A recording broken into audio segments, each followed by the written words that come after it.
everyone. Welcome to our Big Idea podcast.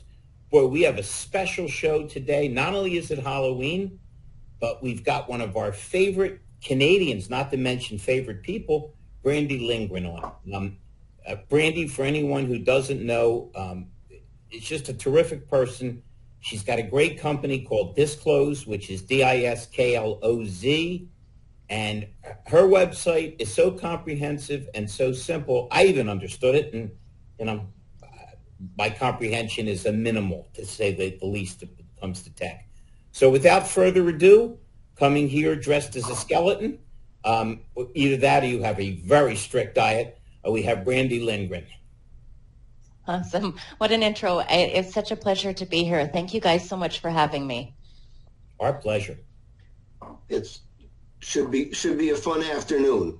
Yep. Tell us absolutely. About yourself, your company. Just tell us.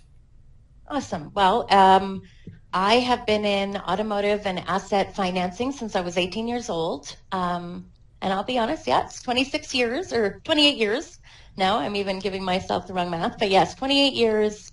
I spent half of my career in the finance office at different asset type dealerships, as well as in the lending side. So I've worked for two of our main prime banks here in Canada, as well as two non-prime and even one non-prime from the States, AmeriCredit.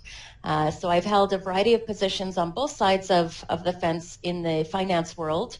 And then that all of my experience rounded up and led me on to create Disclose and MotoClose. So what started as an F&I menu that was based solely on disclosure. I'm a full disclosure salesperson. So I created a menu that was based on disclosure of everything from the vehicle and all products, mostly ensuring that as a finance manager, we ensure we offer every product, every solution, and every option every time. And so during that build, it started as an F&I menu and then turned into kind of what we label as a CRM reimagined. So it's a very unique system that allows not only a full-blown CRM and all those attributes, but the ability to communicate and share information with the client in a central location. Everything from asset, vehicle details, right up into sharing details of your inventory, even onto Facebook. So we went with a roundabout solution, and it's going live at the same time as a brand new third-party marketplace for buying and selling inventory. So that was a spring off from the original idea as well. And so we created MotoClose, which is an all-asset platform for buying and selling vehicles. So while we are just launching in Canada, we do really want to focus on the ability to simultaneously do something down south at the same time. Makes sense.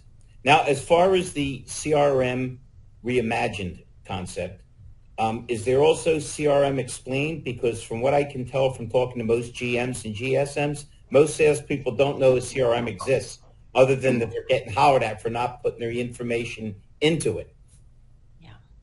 Yeah, and that's actually, What do you got?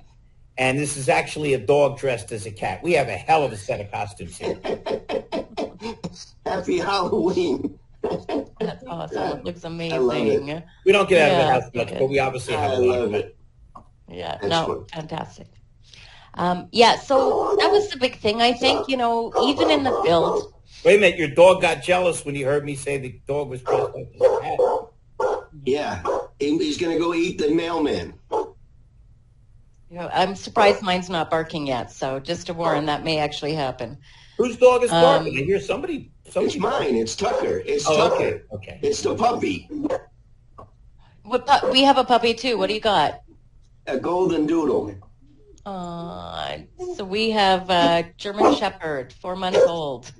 He's just, he is all for sure. A little neurotic. Did you see that, Larkin? We went from a technical explanation of CRM to an SPCA commercial. Boy, that was a quick pivot, even for me. All right, back to really it. Yeah. gone to the dogs now. Oh, I'm sorry. So, This is why I handle the funny stuff, Larkin. Yeah. You started I'll it. go on You mute. started it.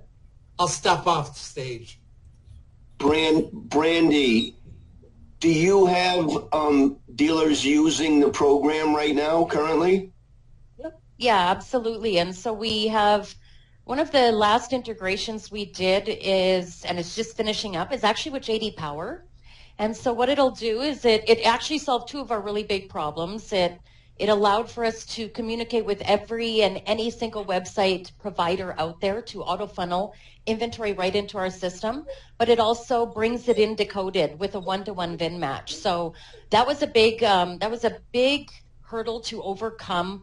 As you know, dealers, we don't all want to do the most work. So, having the inventory auto funneled in with a one-to-one VIN match was just so monumental. We ran with a really small pilot of stores to do that, but what we had done is set up that as soon as that was done, that we have a load of dealers to be onboarding. And so that's happening over these next couple of weeks. So beyond any of the pilots that we've done, there's been just really incredible response. And, like to what Larry had actually started with was the CRM Reimagined. When the build started, it started as a menu. So as funny as that is, every spot that I stopped, I definitely took it a step further. But it was all about not necessarily doing what other people did, more so about, I know this is a problem, and if I implement this right here, it's going to solve that problem that happens every day. And so really it was such a, the build was four years long of constant going a little bit to market, taking on new dealers, taking on pilots, running with stores that were willing to contribute and help in the stages that we were in. To bring us to this point was important, but we also didn't overflood with the amount of pilots that we did. I always say that why piss off a bunch of dealers? Because you're going to piss people off at that time, right? So stay with the ones that are going to stay loyal, but the response not only in the industry and dealers, but also in us attracting the right people to sell it has been really monumental too. I did just bring on, and it's not announced yet, so I'm not going to say who, but I did just bring on a COO to really run with everything that, one, I'm not good at, but also that I don't want to do. So, everything from building the proper team for us. I really think one of our monumental differences in the CRM DMS world is that it's not a love them and leave them. It is, the people that we're bringing on are seasoned people that care about the industry, that might be a little bruised by it, that might be a little not tainted yet, but know that they want to make the difference in the industry. And so, yes, it's a great system, and yes, the things that are coming are game changing for what anybody else is doing. It's the team and the support that's going to make the difference in the relationship we give our dealers, for sure. Hey, Brandi, what I noticed. It was the ease of operation with your system. I always brag about I'm the guy that answers his phone and I write stuff down. So, I'm kind of on the outside circle of tech stuff.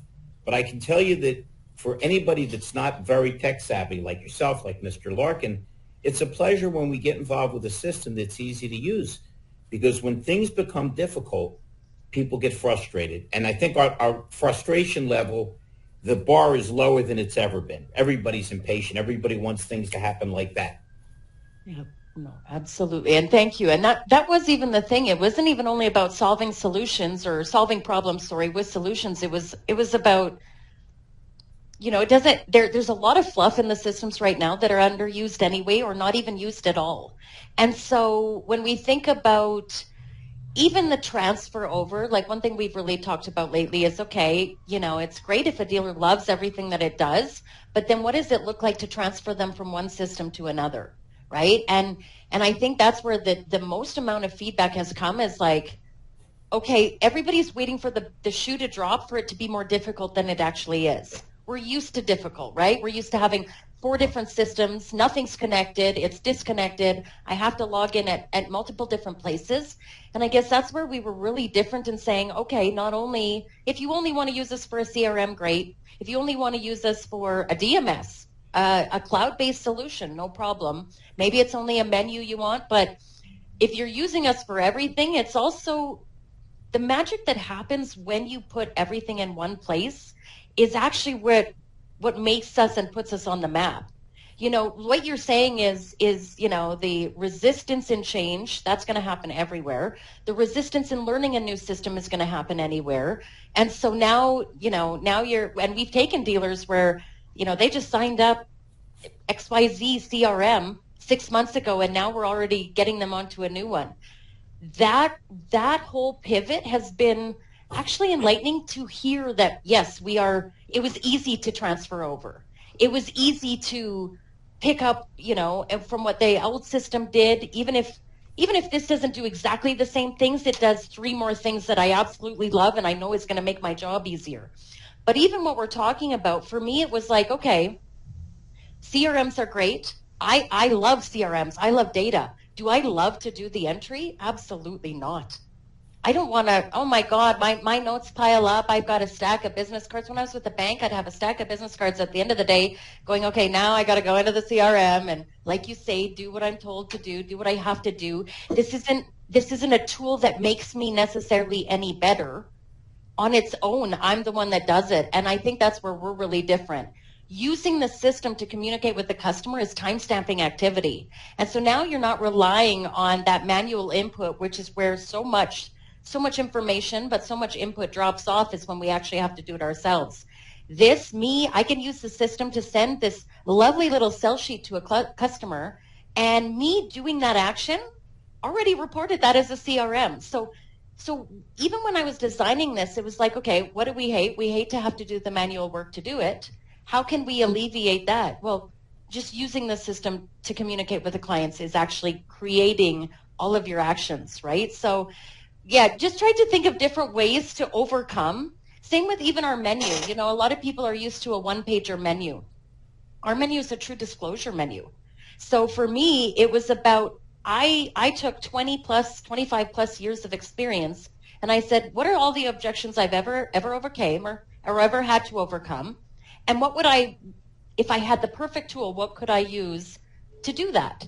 And so this magical thing happens in disclosure. You're actually overcoming objections before they happen. And even if they re-happen again, you get to touch on and say, yeah, remember we talked about that in the pricing disclosure? You know, that's already taken care of. So for me, it was, you know, we have a lot of tools in the industry. We have a lot of tools that copied each other. We have a lot of glorified tools, but there was not tools that solved our problems. Problems I saw happening in dealerships left, right, and center. For the record, I've stepped in to, I'd say, over 400 dealerships, North America wide, from auto to heavy equipment. And so for me, it was, yeah, the mess is so big and so deep and so tall. And we've really given no tools to help with that process. There was no menus. When I was looking at menu, there was no menu that allowed me to talk about every solution, guide the conversation, control it a little bit, make sure it's streamlined, and also give the client a takeaway. There was nothing like that. There were one-pagers that bundled things, and I'm not opposed to that because it does improve your profit.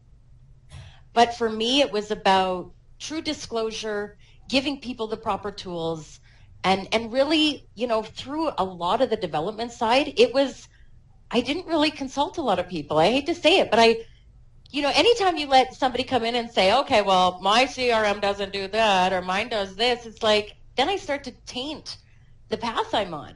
And so for me, it was like, put your head down, try to create something that you know is going to solve multiple solutions or give multiple solutions to multiple problems. You're not going to get, for me, it was also about, I'm going to get my foot in the door with a store on something. If it's not disclosed, it's going to be mono-closed because I'm going to give you an inexpensive place to showcase your inventory in a multitude of languages with no distracting ads, that's dealer-friendly, consumer-centric, right? Every pivot and every step for me was really about how can we make it better? And that's why I love always our conversations, Larry, is because this is really what you are all about, is leaving it better than you ever found it. And yeah. But what's interesting, I always like to quote Mark Twain, one of America's great writers. He brilliantly said, everybody complains about the weather, but nobody does anything about it. Interestingly enough, I don't think you can go into any business, and certainly any dealership, and not have people bitch and moan about the computer system. Yeah, it doesn't work, it's off, it crashes. So you're actually saying, well, here's a problem. Let me address it in multiple stress points and see which one I can get in the door. And then if they want to use all 2 or 3 or 4, it just makes it easier. As I said, I just like the ease of the system. And I think Mike is our AI tech and really advanced with this stuff. But he'll tell you sometimes the more bells and whistles, the more chances you have for things to go wrong or to fail or to complicate things. So I don't think you can overestimate how important it is to have ease of operation. Staples, what's the big thing? The easy button. Amazon, everybody hates Amazon. But everybody uses Amazon because you hit a button and your package arrives. So if it's not easy, particularly in a society where everybody is prone to frustration, think how angry people get when it takes 4 extra seconds for their computer to boot up. So under those circumstances, I think you approached it the right way by trying to say, let's make this as user-friendly as possible. Mike, again, you're a cool AI guy, and certainly Brandi is, but how many of these people take what they think, a phrase, and twist it, user-friendly? And the more they say user-friendly, usually that's how un-user-friendly it is. Yeah. Right. You know what? Bouncing off of that, Brandi, I had a presentation, and the dealer principal asked me, bottom line, Mike, is do I got to throw another body at this? Right. And I basically said, no, absolutely not. And I don't want you to throw another body at this. I'm responsible for my product, and I want to go to you having solved your problem with a report after a month saying, here's how much closer we are, and here's what we're going to do in the future, and here's what we need to adjust. When you give the control to them, you get more opportunity for the staff. No matter what they're doing, they're going to go poo-poo it. Why? Because it's not the way we've always done it. So just as far as training goes, when you walk into a new or onboard a new rooftop or a group, is that what you're finding? Is do you have to train everybody in the establishment, or are you getting that pushback? Or, if, for instance, if they don't have their mission, vision, values, which I go over with them, it's going to be a short-lived business relationship because it's like a boat without a rudder, and we're going round and round and round. If they do have that established, we can go up. But until they get that, I know in the back of my mind, these guys are 3 to 4, maybe 6 months away from just going elsewhere. And Mike doing the same thing. Story. When he told the dealer you didn't have to throw a body at it, he replied, that's great, because when I wake up my managers, they get very grumpy. Yeah. We laugh, but it's so true. But did you see that, Brandi, as far as you need to train them, or is it, hey, we're going to do all the heavy lifting. Let me show you what we've done, what we're doing, and what we're going to do in the future. Are you finding that, or? I love that you brought it up, actually, because the one thing that was when we really started to pick up and have a product that I felt confident with, and now we were starting to onboard even a couple pilot stores that were giving them a short period of freebie or whatever that looked like. What I loved, and this is something I actually didn't see coming, was I loved getting to stores and them going, oh, I'm so glad you're here.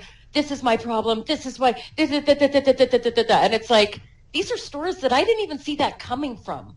And so this is where, where I realize there's so much to capitalize on their shortcomings, and in the nicest way possible. I say that so nicely because for me, it's like, this is where you tell me your problems. I'm actually not a tech person, not even a little bit. Look at me. I couldn't even make it to the proper meet here on time. So I was sitting on the other window for about 5 or so plus minutes. So I'm not a tech person. I'm a solutions person. I use I only just happen to use the technology as the catalyst to solve the problems. Hey, And Brandi, when we talk about... one second, because this is important, because you said you started out using it as an F&I connection, and in the little square boxes, we're like the Hollywood squares here, you're right underneath one of the best F&I guys in the whole state. Could you engage with Gary a little bit? Because what he does with F&I and how he's helped dealers stay on the straight and narrow and not only improve profits but improve CSI, this has got to be music to his ears. So why don't you two just see if what you can hash out there, because it's perfect. Thank you. Actually, yeah, we were conversing a little bit. Yeah, I would love to. Yeah, no, and I've reached out to Brandi because I'm very interested in what she's built, because it's over the last, well, I mean, we can go back 30 years and we can watch the evolution of F&I. And now today the stages is what you've built, a solution that as long as they pay attention to your solution, it's built. They just need to adapt it. And sorry, I don't know if he's barking because I'm talking. Tucker, maybe the mailman. I'm live. I'm live.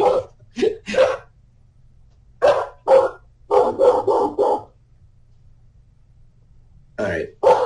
This is in case you were wondering, Brandi, this is why we picked you instead of Garfield. Garfield's afraid of Tucker, so the cat thing didn't work out. So we said, let's go with the Canadian. It was a CA thing. We didn't have to tax Mike Larkin much. So once I get Tucker to chill out, Brandi, so as we were saying, I haven't heard this much tail wagging and barking since Mike Larkin. Calm yourself. Calm yourself. So I talk about an end-to-end solution. So, over the years, if a dealer wanted me to help them become compliant and do it correct, they needed to put down a menu. That they were going to do a menu on every deal, and there was going to be an accept and a decline. And so now we move forward where everybody was strangled by Reynolds and Reynolds, CDK, and everybody was held hostage there. But now, today, you can do a lot of things and verify via your cell phone. So now I've been working with a lot of companies that you can do the verification process of identity, auto insurance, and you can sell F&I products all through the safety of a cell phone. So what you've built is kind of a warm blanket, and that you've kind of put everything under your umbrella, that we've got it. So while everybody's inside our ecosystem, it's safe. It's not going to get breached. It's not going to get touched. Cyber crimes aren't going to be able to steal your customers' information. And you can commute and do the whole deal now, including motor vehicle, banking, and sell F&I products. So that's what your ecosystem is. So when you're in disclose, so you have what I would refer to as cradle to grave. So you provide an adoption where the dealers now, nothing's getting done unless it's getting done in the system. How they negotiate pricing, how they verify credit. And so, there's a couple of other companies that are trying to do similar stuff, like it's called Automotive, and they have a software. So I'm looking forward. I know you sent me some information, and this is the beauty of where dealers need to start understanding, where they've been so, didn't want to hear about it. if they had a menu provider, they thought that they were finished. But then they didn't realize that they needed to protect the data and they needed to protect the leads. And if they wanted the leads to come in, everything needs to be under the umbrella. I wear the Travelers hat, and the Travelers marketing was years ago, was under the Travelers umbrella. But so your company is a monthly service that they purchase, and that it just basically organizes their selling processes. And that's wonderful. So I've been waiting to hear more. I wish I could hear more if I could have my dog stop barking. Barking. Hey. Well, I'd even love to show you a demo outside of this, that's for sure. Especially, I do love talking with the industry people, the people that get it, the longtime finance people that do see the value in it. And for me, it was also, I'm a step seller. My whole career is step seller. I grab my pen and paper, right? And I'm scrapping down what I'm going to present. And I guess for me, it was, a lot of it also was, I did some training because I went to Mercedes-Benz in Vancouver Island. I did some training locally here at the Mercedes-Benz store. And my excitement, this is 9 years ago. I was super excited. I thought, oh my gosh, Mercedes-Benz is going to give me tools I've never had before. It's going to be a whole different experience. And when I did the training locally, they literally showed me a brochure that had been photocopied probably 20 times.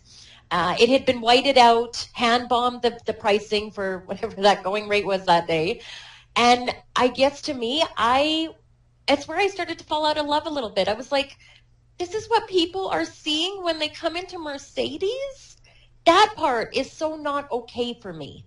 You know what I mean? And so, the fact of that we have these solutions that make our job easier, yes, that was always such a focal point, and super simple system, absolutely. But also, what is the client getting? What are we giving them as their takeaway? What experience did they leave? And let me tell you, what I find so funny about this industry is that it doesn't take much to impress, because everybody's shitty.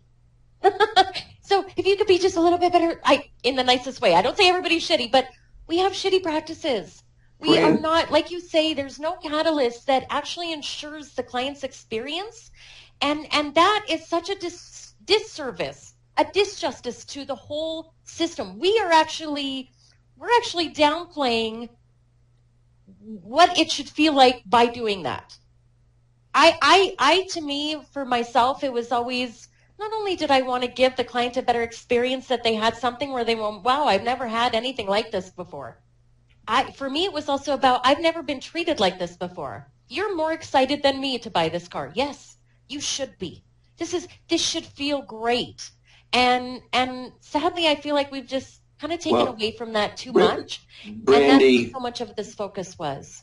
So, when you're in F&I and you have passion about doing it correct, it's very upsetting when you see people not doing it correct. Mike uses the term bad works. And so I would get very frustrated in the industry when you saw really good F&I products being used improperly, being sold for too much money and not explaining things. And so today it's being forced now, where if it's not digital, it's not on a footprint. So I look forward to learning more about it, because I think you have a great solution. And so we'll talk off, because that's what it is. It's moving the customer through a journey very seamlessly so they get everything done. You're not waiting now until the end of the deal to start discussing F&I products. They need to be front and center like everything else. The old school F&I people that just want to wait until the deal's over and see if they can bump is over.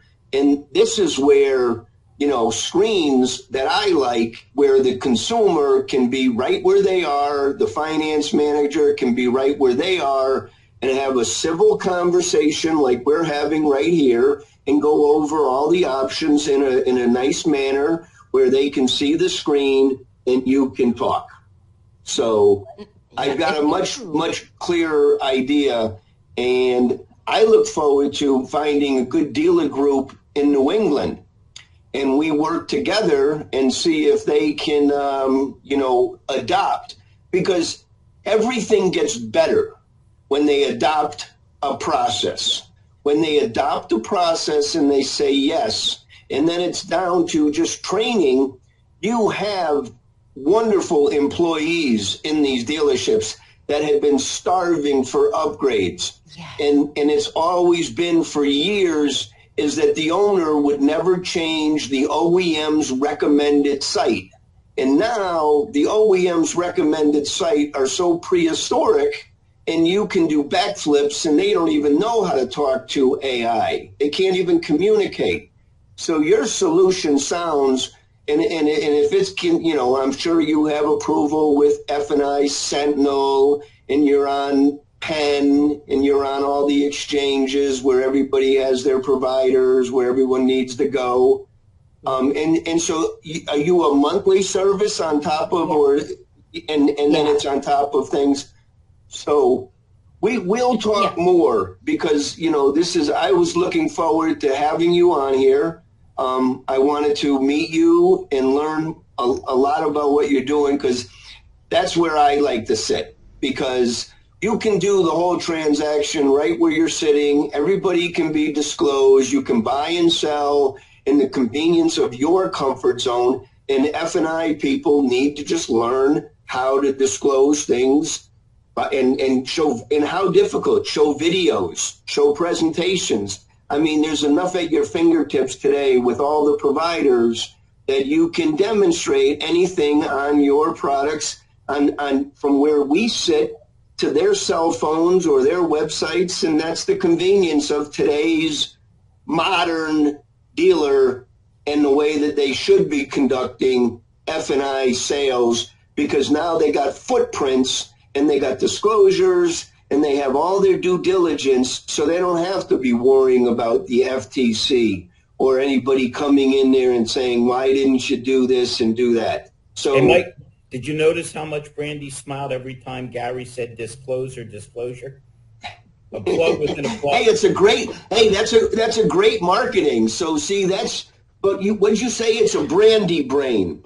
When you're in F&I, so you were probably very good that you could take a day where you had 12 or 13 deliveries and get them all done, buttoned up, and funded the next day, while some of your partners are still struggling to get 2 or 3 deals done and chasing. So I see, I would love to have F&I managers like yourself, because all it is just show up with their favorite coffee and buy them lunch every once in a while and just watch them run. Gary, that's because they forget the 3 things. The things you need to be successful in F&I is you've got to have a good personality, you've got to think long-term with your customer, and you got to follow a process. If any of those 3 are missing, you're going to lag. Yep. And that's, and there's funny, we'll talk about brain, but F&I brain is different than most, because the F&I brain can manage a dozen things at the same time. But then the problem is that we can't turn it off. So when we're missing information, we need more information. So we start expanding and learning and going down different rabbit holes, and we got to tell ourselves, no, don't go down there. Don't go down there. Hey, Gary, I got you and Brandi, 2 of the foremost F&I people. Is it true that all F&I people are descendants of the Marquis de Sade?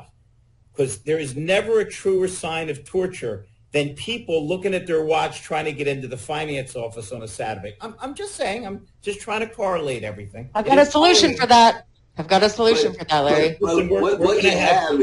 We're going to have Brandi back on. You're too good, Brandi, and we're going to have Brandi, because I hope you have nice videos of your program, because I'm going to be able to disclose, and have the double.